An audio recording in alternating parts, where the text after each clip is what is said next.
Boa tarde, Renata, e muito boa tarde para você que nos acompanha em mais um domingo no nosso programa de boas notícias. Hoje nós vamos falar de um assunto muito importante, a qualidade da nossa visão. E eu tenho certeza que depois desse programa você vai olhar diferente para a saúde dos seus olhos, viu? E para quem não tem o costume de visitar o oftalmologista, agora é a sua vez de tirar as principais dúvidas. Porque meu convidado de hoje é oftalmologista e especialista em retina cirúrgica e catarata, que é um dos males hoje, infelizmente, do século, vamos dizer assim. Além disso, ele também é sócio fundador da Olhar Certo, que são clínicas espalhadas pelo Brasil, doutor? Exato. De oftalmologia, e também do Hospital Mira. Eu tenho a honra de receber no nosso Conexão Social o doutor Fernando Drude. Seja muito bem-vindo. Que alegria te receber para falar de um assunto tão importante, doutor. Eu que agradeço pelo convite, obrigado. É um prazer falar de oftalmologia, levar um pouco do conhecimento que a gente tem para a população em geral, para entender a importância da oftalmologia no cenário nacional, a importância da oftalmologia na saúde. Então, eu sou o Fernando Drude, eu me formei na Universidade Federal Fluminense, em Niterói. Depois eu vim para São Paulo, onde eu fiz a minha residência médica no Hospital do Servidor Público Estadual, que hoje está entre uma das 5 melhores residências do país em oftalmologia. Depois que a gente termina a residência em oftalmologia, geralmente a gente escolhe uma área de subatuação, que a gente chama de fellow, é uma subespecialização dentro da oftalmologia. E aí eu escolhi 2 especialidades para seguir o caminho. Eu fiz retina cirúrgica e também fiz catarata, então as 2 especialidades cirúrgicas. Depois a gente iniciou o processo de fundação da Olhar Certo, que hoje é a primeira rede de franquias em oftalmologia do Brasil, um modelo novo para a oftalmologia que traz uma série de novidades no cenário, tanto oftalmológicos quanto econômicos, uma coisa bem diferente que vem acontecendo no cenário. E hoje são uma rede de clínicas com 21 unidades abertas, e a gente fundou há um ano atrás o nosso hospital oftalmológico para integrar em todas as cirurgias realizadas pelo grupo. Chama Hospital Oftalmológico Mira, que tem toda a tecnologia e todo o bem-estar para o paciente para a gente propiciar. Muito bem. E jovem, Bem jovem, com toda essa experiência, Obrigado. E só para que as pessoas de casa te conheçam melhor, eu queria que você falasse assim, um pouquinho de você, do seu propósito, Porque você logo cedo, bem jovem, você já queria ir para a área da saúde. Isso. E fez todo o esforço ali com a família e tudo mais, Só para que as pessoas te conheçam um pouquinho. Ótimo. Então, eu venho de uma família de classe média que tinha uma série de dificuldades para me manter na escola. Minha mãe era professora e isso me propiciou estudar em boas escolas, e que me deu acesso para que eu pudesse fazer uma boa faculdade. Daí depois eu me encantei muito pela medicina como um todo e resolvi fazer medicina como formação. A faculdade de medicina é uma faculdade difícil, você tem que ter uma dedicação exclusiva, e eu fui morar fora, fui morar em Niterói. Foi uns anos diferentes da vida, E quando eu estava na faculdade, no 5º ano, na faculdade a gente tinha um processo que chamava monitoria. Você fazia uma prova e você meio que se especializava em algumas áreas da medicina. E eu gostava de oftalmologia, não tinha muito um contato, gostava muito da parte tecnológica da oftalmologia, que é uma parte da medicina que flerta muito com a tecnologia.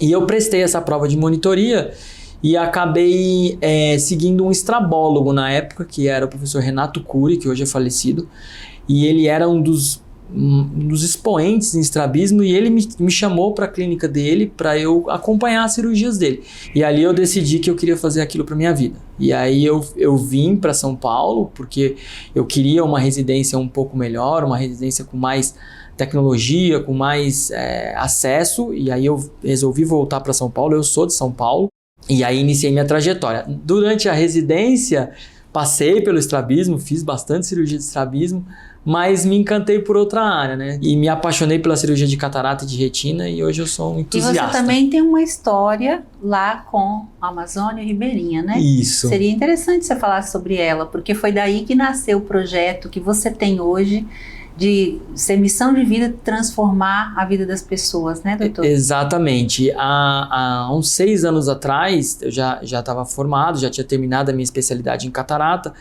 Eu fui convidado pelo professor Dr. Rubens Belfort, que é o professor titular da Escola Paulista de Medicina. Ele foi o professor titular, continua sendo, por muitos anos. E ele me convidou para participar de uma expedição na Amazônia. E eu fui e continuo indo nesses últimos anos. Tem 6 anos que a gente faz esse projeto. Esse é um projeto que iniciou há mais ou menos uns 20, 25 anos atrás, de uma interação entre o professor Jacó Cohen, da Federal da Amazônia, da UFAM, junto com o professor Walton Nozé, aqui de São Paulo, que iniciaram com o Dr. Rubens esse processo que leva a cirurgia de catarata para a população ribeirinha. E a Amazônia, por toda a dificuldade territorial, é impossível, sem a ajuda de pessoas que se comprometam a fazer esse trabalho, que a população tenha acesso à cirurgia de catarata. Porque a cirurgia de catarata ela é muito tecnológica, então ela depende de aparelhos, depende de estrutura e depende de capacitação profissional. Então é muito difícil você conseguir capacitar a população local. Isso fica muito caro. Sim. Seria o ideal, claro, mas a gente não tem esse cenário e até pelas distâncias extraordinárias da Amazônia de difícil acesso, isso não acontece. A gente vai de barco para os locais, fica 20, 30, às vezes 40 horas dentro de um barco para chegar numa população. Aí essa população recebe a triagem completa de oftalmologia. A Marinha faz um trabalho super importante nesse aspecto, porque eles levam, além de segurança, porque é uma região às vezes perigosa de você navegar nos rios, leva também um tratamento odontológico, tratamento médico, clínico geral, ginecologia, obstetrícia, e a gente engloba o grupo da Marinha fazendo a parte oftalmológica. E cada cidade que a gente passa, a gente fica 2 ou 3 dias, faz em torno de 100, 120 cataratas. E são cataratas que, pelo tempo do desenvolvimento, assim, a gente tem uma dificuldade técnica muito, muito grande. São pacientes que têm uma anatomia ocular completamente diferente, então são cirurgias extremamente difíceis. Muitas vezes vêm médicos de fora, quase todos os anos vêm para o projeto para conhecer e ficam impressionados. A gente teve, no último ano que a gente foi, no ano antes da pandemia, um pessoal da Alemanha que não entendia como a catarata podia chegar nos níveis em que ela chega no Brasil e na quantidade de paciente que tem uma catarata tão desenvolvida. Porque isso não é a realidade fora do Brasil, né? Ou fora dos países em desenvolvimento. Sim. E é um projeto maravilhoso. Quando eu retornei desse projeto, eu me interessei para também levar esse acesso à população em São Paulo. Porque a gente acha que São Paulo não existe isso e existe. Então a gente iniciou a nossa primeira unidade, ela foi montada no extremo da zona leste de São Paulo, que é um bairro muito grande, que é maior do que uma cidade pequena, tem 150, 170 mil habitantes, drenando outras regiões. Que é a cidade de Tiradentes? É um pouquinho antes, chama Jardim Iguatemi, que drena a cidade de Tiradentes também. Então são quase 200, 250 mil pessoas e não tinha um oftalmologista na região. Meu Deus. A gente fez um estudo de geolocalização e não tinha oftalmologia naquela região. Então a população ficava desassistida. E aí a gente montou nossa primeira unidade nesse extremo da Zona Leste e deparou com uma realidade muito parecida com o que a gente encontrava no extremo da Amazônia. Pessoas cegas por catarata, pessoas cegas por retinopatia diabética, glaucoma levando à cegueira. E a gente iniciou o que a gente hoje é o pilar da nossa empresa, que é levar uma oftalmologia de qualidade próximo da região do paciente onde ele mora, porque isso faz com que o tratamento seja acessível. Porque às vezes um paciente, para sair do Jardim Iguatemi e ir para um centro oftalmológico, o que ele gasta com transporte, às vezes até incapacita ele de fazer o tratamento de forma regular. E hoje nós temos 21 unidades abertas em funcionamento e o hospital oftalmológico que dá a estrutura para tudo isso. Muito bem. Extraordinário, né? Então, acho que a gente não poderia ter um convidado, né, mais capacitado para responder as nossas perguntas, até porque a gente também quer ajudar você de casa, Na verdade, a gente quer te encorajar, te animar depois desse programa para você ir lá fazer uma prevenção, mesmo que você ache que não tem nenhum problema. E aí eu queria que você começasse a falar, doutor, que diferente, né, dos lugares como o Ribeirinha, lá no Amazonas, que eles não têm acesso, aqui, graças a Deus, a gente tem. Mas ainda assim, eu queria que você falasse esse dado que eu fiquei chocada. Quantas pessoas que a gente tem com problemas graves e até cegueira. Hoje, na oftalmologia, a gente fala que 80% da população cega não seria cega se tivesse um acompanhamento oftalmológico eficaz. Meu Deus. Ou seja, a gente tem as doenças oftalmológicas, elas são incapacitantes, né? Você perder a visão torna a pessoa dependente de tudo para sobreviver. Então, se você tem uma pessoa cega na família, é um drama familiar, não só para a pessoa... É um impacto muito grande. Exatamente. Imagina se é o pai, o provedor da casa, exatamente. Né? Perde capacidade de trabalho, perde capacidade de independência, e isso tudo poderia ser evitável na maioria dos casos. Não vamos dizer, claro, na sua totalidade, porque existem casos que, infelizmente, são casos irreversíveis e que não depende da consulta de triagem, mas a maior parte a gente pode afirmar que se for no oftalmologista, frequentar o oftalmologista de maneira rotineira, você vai ter uma preservação da sua saúde ocular. Às vezes você pega crianças com dificuldade escolar, você pega crianças que estão sem esse desenvolvimento comprometido, e você vai ver o paciente que tem uma miopia que não foi diagnosticada, uma hipermetropia que não foi tratada, um estrabismo que precisa ser tratado, porque olha a seriedade. Os estrabismos, por exemplo, ou os graus muito altos, a gente tem até os 6 ou 7 anos para tratar essa criança e fazer com que os olhos se desenvolvam.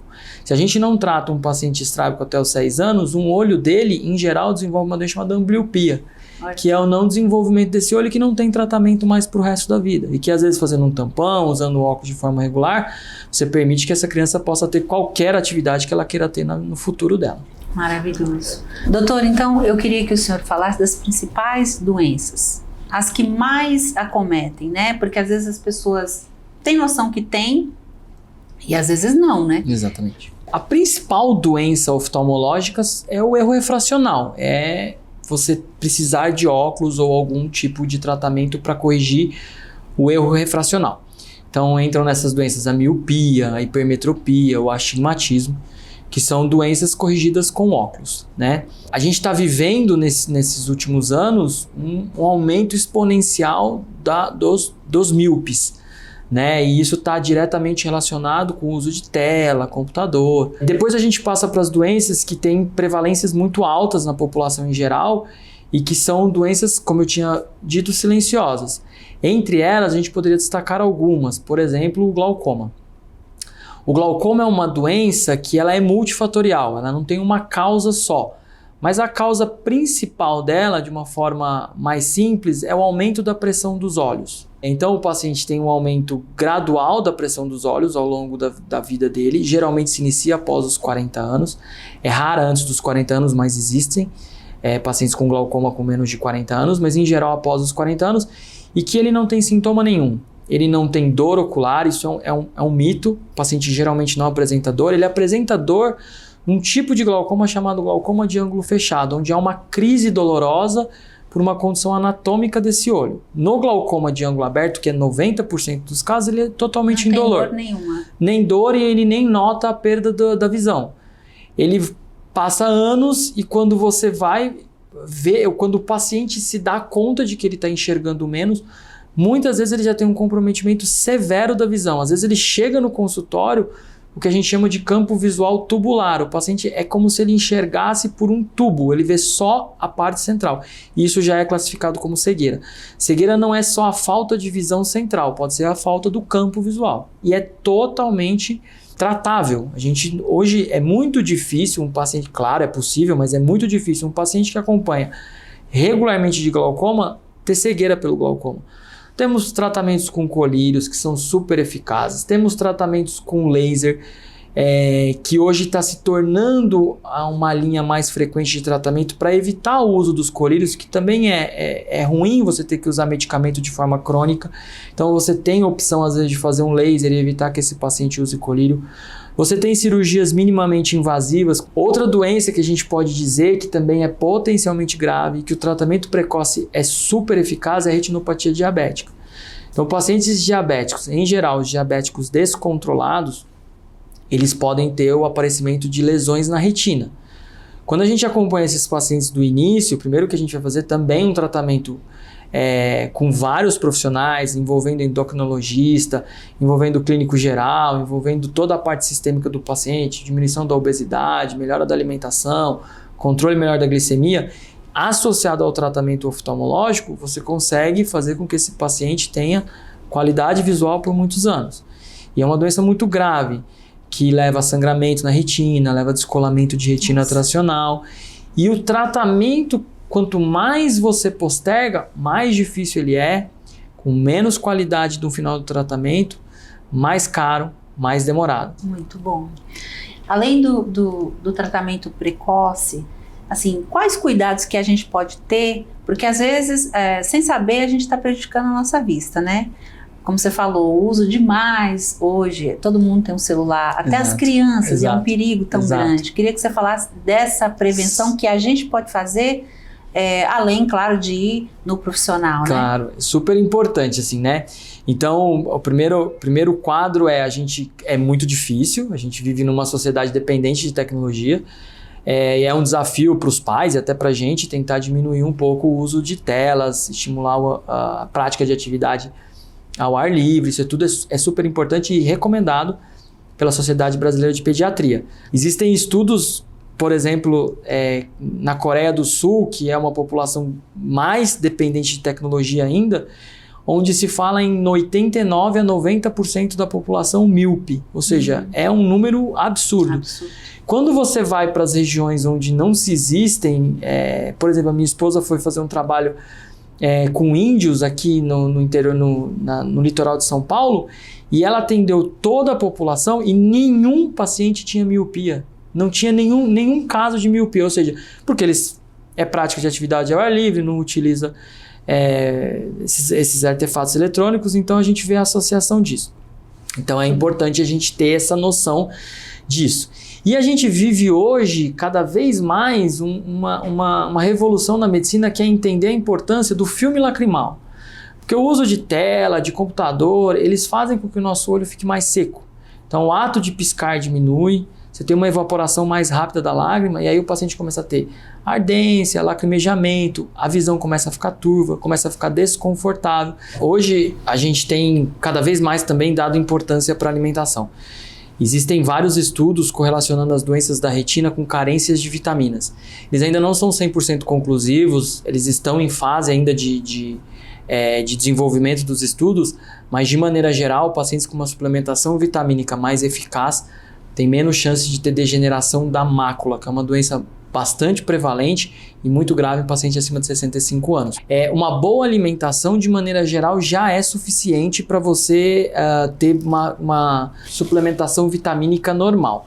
Então, claro que paciente que às vezes tem dificuldade em se alimentar ou tem dificuldade em ter uma boa alimentação, você pode introduzir os polivitamínicos, mas isso não é necessário. Então a gente fala que uma boa alimentação com vegetal verde cru escuro já suplementa de maneira satisfatória o que o paciente necessita para ter uma boa função das células retinianas. Tem tratamento também, os tratamentos têm evoluído muito, apareceram diversas drogas novas no mercado, mas talvez uma boa alimentação, evitar tabagismo, menor incidência de obesidade, menor sedentarismo está diretamente correlacionado com a saúde retiniana. Muito bom. Agora, doutor, eu queria que você falasse sobre a catarata. Porque a gente sabe, como eu disse no começo, é um mal do século, porque todo mundo vai ter. E tem muita gente que já está com a catarata, não opera, porque tem medo de ficar cego definitivamente, né? Fala pra gente se isso hoje, a gente tem que ter esse medo, como é que a gente sabe que chegou a catarata, que você já está tendo sintomas? Ok. Então, o que é a catarata? A catarata, ela é o envelhecimento da nossa estrutura chamada cristalino. Cristalino é uma lente que a gente tem natural no nosso olho, que é praticamente perfeita. Ela é capaz de trazer o nosso foco de longe para perto. Isso é incrível, né? Por mais que a gente tenha desenvolvido muito a tecnologia, nada substitui a beleza do que Deus fez, né? Mas esse cristalino, com o tempo, assim como todo o nosso corpo, vai envelhecendo. O envelhecimento dele significa que as células vão ficando mais amareladas, vai tendo menor transparência. E essa transparência vai fazendo com que a luz diminua. Pode chegar num ponto tal onde a catarata impede completamente que a luz entre na retina. Quando você tem isso, não é nada que o paciente tenha feito ou tenha descuidado da saúde dele, é o envelhecimento normal, que em algumas pessoas é mais acelerado do que em outras. Nos estágios iniciais da catarata, o que o paciente nota em geral é uma mudança de grau com mais frequência. Então, ele vai no oftalmologista, ele tende ao grau flutuar muito, ele corrige o óculos, daqui 2-3 meses esse óculos não está satisfatório. Por quê? Porque quando começa a ter esse processo de envelhecimento, esse cristalino, ele pode ter uma maior ou menor quantidade de água, e isso faz com que o poder dele se altere. Então isso é mais ou menos a primeira coisa. E acontece um fenômeno interessante nesse paciente que começa a desenvolver a catarata, é que geralmente, como são pacientes com mais de 40, 45 anos, eles têm dificuldade visual para perto, normal. E a catarata, como ela vai aumentando o grau, ela começa a facilitar a visão de perto. Então muitos pacientes chegam no consultório, nossa doutor, minha visão melhorou tanto que eu não preciso mais do óculos para perto. Eu já ouvi também. Na verdade já é o início da catarata, que muitas vezes nessa fase não precisa ser operada, precisa só ser acompanhada. Dependendo de onde essa catarata aparece, o paciente tem sintomas diferentes. Por exemplo, na catarata subcapsular posterior, que ela dá atrás do cristalino, geralmente está associado com diabético, uso de corticoide, uso de medicamento, então são coisas que podem levar ao aparecimento da catarata. Esse paciente enxerga pior de dia e melhor à noite. Então ele fala assim, nossa doutor, à noite eu consigo dirigir, mas de dia eu não consigo fazer nada. Quando ela se dá no meio do cristalino, geralmente o paciente tem dificuldade em todas as situações. Então ele começa a perder sensibilidade ao contraste. E aí a gente tem que entender que isso já é um paciente com mais idade, que começa a enxergar menos. Ele pode cair mais, então a incidência de trauma, de queda da própria altura em paciente que não operou catarata é maior. E os traumas na terceira idade são muito graves, então você, operando a catarata, você diminui, isso comprovado por estudo. Acidentes de modo Acidentes geral. domésticos, diminui fratura de fêmur, diminui fratura de quadril, menor queda. Hoje tem estudos mostrando que a catarata diminui a incidência de Alzheimer. Paciente que operou catarata tem uma menor incidência de Alzheimer e menor incidência de depressão. Então, os pacientes operados de catarata, eles apresentam melhora em vários aspectos cognitivos. Porque você não conseguir diferenciar as cores e aquele ambiente mais acinzentado transforma a vida numa vida menos bonita, né? Sim. Hoje a cirurgia de catarata é feita com incisões muito pequenas, de 2,2 milímetros, que são impossíveis de se ver a olho nu. Você precisa de um microscópio para ver essa incisão. Você tem lentes dobráveis de alta tecnologia. Eu tive o prazer de visitar algumas fábricas de lente intraocular na Irlanda e o desenvolvimento tecnológico é assombroso. Então hoje a cirurgia de catarata ela é um procedimento muito seguro, é uma cirurgia, precisa ter cuidados com a asepsia, cuidados com o pós-operatório, cuidados com os exames pré-operatórios, mas quando realizada de maneira correta, o paciente geralmente já está enxergando melhor, ele tem uma recuperação super rápida, é uma cirurgia feita de maneira ambulatorial, então com baixa incidência de complicações cardiovasculares, ou seja, é seguro até para pacientes com mais de 100 anos. A gente opera centenários hoje, a gente frequentemente, semana passada eu operei um paciente de 104 anos.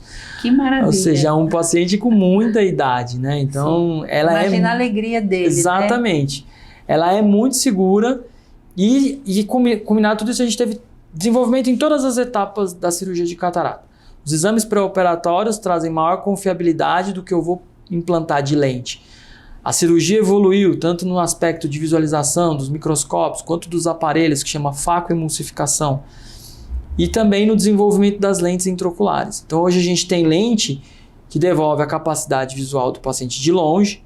Eu posso corrigir graus como astigmatismo, miopia, hipermetropia, e posso corrigir também a presbiopia, que é a dificuldade do paciente enxergar de perto. Que maravilha. Muito bom, né? Muito bom. A gente fica tão feliz, né? Agora, tem também aquela questão da hereditariedade, né? Porque às vezes o pai tem, o avô teve um problema e o filho vai ter. E às vezes também eu queria que você falasse de uma outra coisa, que a pessoa, por ter algum problema na hipófise, sei lá, um tumor, alguma coisa, também ela vai ter alguma complicação nos olhos, né? A diferença disso. Isso. E para quem já tem na família, quando que ela já começa a fazer essa prevenção? Perfeito. Então, assim, a medicina, a oftalmologia, ela flerta muito com a neurologia, né? Então, se você tem esses tumores ou hipofisários ou tumores de crescimento expansivos, você pode fazer o diagnóstico muitas vezes pelo olho. Por exemplo, esclerose múltipla, que é uma doença degenerativa, às vezes 50% dos diagnósticos é feito na consulta oftalmológica, porque o paciente apresenta uma neurite característica e às vezes ele vem no consultório e você diagnostica esse paciente. Então, às vezes o paciente chega no consultório com queixa de visão turva, muitas vezes queixando de cefaleia intensa, diminuição da acuidade visual, você vai dilatar, você vê que esse paciente às vezes tem uma doença neurológica que você encaminha para o neurologista e faz o diagnóstico e tratamento precoce. Então, o oftalmologista ele tem que estar capacitado também para fazer os diagnósticos de doenças que não são oftalmológicas, mas que aparecem no olho. Então, é super importante isso. Então, primeiro que os pacientes que têm tumores diagnosticados em regiões onde pode haver comprometimento visual, deve-se acompanhar também com o oftalmologista. Então, se o paciente vai fazer uma cirurgia de tumor hipofisário, ele precisa passar com o oftalmologista para fazer um campo visual, para ver se há lesão, se não há, se há comprometimento. Muitas vezes o oftalmologista e o neurologista, eles discutem juntos se a opção do tratamento é cirúrgico ou de acompanhamento. Então, são duas áreas que estão sempre muito correlacionadas. Muito bom. Agora, doutor, eu queria que você falasse um pouquinho de como é gerir um hospital, né? Porque normalmente os médicos, eles estão preparados ali para fazer os atendimentos e tudo, mas você acabou sendo sócio fundador, né? De um hospital, claro, na sua área, eu acredito que deve facilitar um pouco, né? Sim. Mas ali sua esposa também é oftalmologista, como é que vocês fizeram? E fala um pouco para as pessoas dessa gestão. E aproveita também para falar da parceria com o Grupo Salos, né? Sim. Com a nossa querida amiga doutora Carla. Isso. Ela veio para São Paulo, ela ficou na minha casa por um ano, quando a gente morava ali na Aclimação ainda, então ela ia da Aclimação para Vila Cisper, na Zona Leste também. Todos os dias, né, pegava ônibus, ia e começou muito cedo a vida, ela se formou muito cedo, se formou acho, com 20 anos, e veio para São Paulo e sempre teve o interesse em abrir o seu próprio consultório, assim, sempre quis fazer uma odontologia de qualidade para as pessoas. E aí, como a gente sempre teve essa proximidade, a gente sempre foi muito próximo, viajava junto, passeava junto, quando eu me formei em oftalmologia, isso é muito difícil para o médico oftalmologista e para a medicina como um todo, e acho que para todas as áreas. Porque você na faculdade e durante toda a sua formação, você só se preocupa em aprender e desenvolver o tratamento de doente, tratamento de paciente, desenvolvimento da técnica. Você não perde, você não aprende muito a gerir um negócio. É um campo completamente diferente. E aí, quando eu voltei das viagens e voltei e tive o interesse em montar um negócio, eu achei que isso ia ser muito difícil.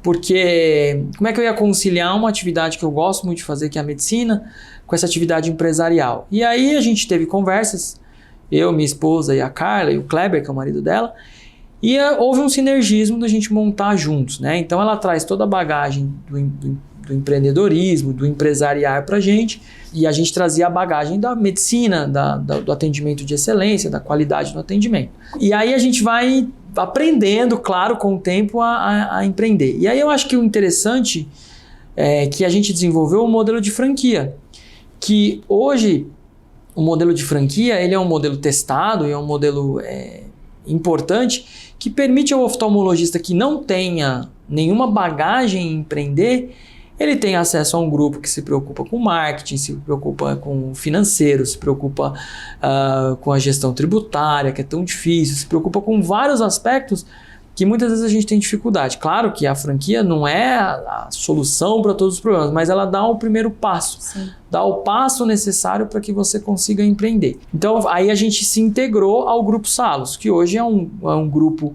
que a gente fala que é um ecossistema de saúde, que tem várias marcas, e todas focadas em saúde. Então você tem a Sorridentes, que tem mais de 500 unidades espalhadas pelo Brasil. Você tem a Geolaser, que é voltada para estética, bem-estar, e a Olhar Certo, que é esse braço oftalmológico do grupo.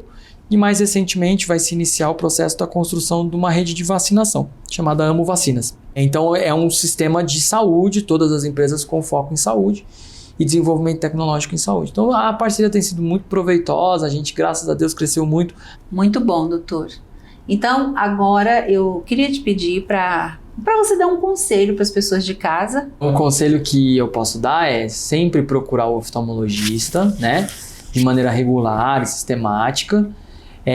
Cuidar da saúde como um todo. A gente vê o quanto é importante um paciente saudável em todos os aspectos, seja no aspecto alimentar, seja no aspecto de exercício físico, da obesidade. Isso tudo compõe o nosso maior bem, o bem mais precioso que é o nosso corpo, a nossa saúde, né? E conhecer a gente na Olhar Certo, no Mira, Hospital Oftalmológico, então em todas as redes sociais, e seguir a gente nas redes sociais. Meu nome é Fernando Drude, também tem as redes sociais que vocês podem seguir, tem um pouquinho mais de informação lá sobre isso. Muito bom. E eu queria te agradecer, viu? Eu que agradeço. Queria agradecer por compartilhar tanto conhecimento, né? A partir de hoje, como eu disse no começo, eu também vou ficar aqui de olho agora na minha saúde, na minha visão, isso mais aí. Ainda, né? Isso aí. Muito obrigada, viu, Eu que doutor? agradeço pelo convite, foi um prazer. Eu queria te agradecer por sua audiência, te pedir para seguir o doutor, para seguir o programa Ressoar, para me seguir também. Queria te agradecer por você estar com a gente aqui todo domingo. Sei o quanto que para vocês é importante a gente trazer informações como essa, então manda dicas lá do que vocês querem que a gente traga aqui no programa. Quero desejar um ótimo dia, uma ótima tarde, né, de domingo, e até o próximo domingo. Um grande abraço.